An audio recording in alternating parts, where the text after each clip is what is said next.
Hello everyone, welcome back to my channel Jahnavi Punnani. వచ్చిందండి వయ్యారి. నేను ఇవాళ ఇన్స్టాగ్రామ్లో ఒక రీల్ చూసాను. 20 రూపీస్లో టమాటా పచ్చడి అని చెప్పారు. సో ట్రై చేద్దామని చేశాను. అసలు సేమ్ యాజ్ ఇట్ ఈస్ చేశాను. ఉల్లి, ఎండుమిర్చి, ఆనియన్ అండ్ టమాటో ఆనియన్లో ఫ్రై చేసుకున్నాను. కొంచెం బాగా మగ్గిన తర్వాత ప్లేట్లో తీసుకొని అది మన చేతితోనే స్మాష్ చేసుకోవాలి. టేస్ట్ అప్పుడే బాగుంటుందని చెప్పారు. సో అందుకనే నా చేతితోనే స్మాష్ చేశాను.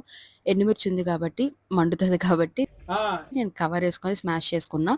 మంచిగా స్మాష్ చేసుకొని కొంచెం సాల్ట్ వేసుకొని తింటే చాలా బాగుంది. వీడియో అబ్బా అబ్బా భలే కుదిరిందండి టేస్ట్ మాత్రం. చెప్తే ఏదో అనుకున్నాను, అలానే ఫేక్ వీడియోస్ పెడతారని. కానీ నేను ట్రై చేసా, నా ఓన్ ఎక్స్పీరియన్స్. నాకైతే చాలా బాగా నచ్చింది. మా మమ్మీ కూడా తిన్నది, మమ్మీకి కూడా చాలా బాగా నచ్చింది. మండుతున్నట్టుంది. ఇంట్లో ఏం చేసుకోలేను అనుకున్నప్పుడు ట్రై చేసి చూడండి. Bye bye.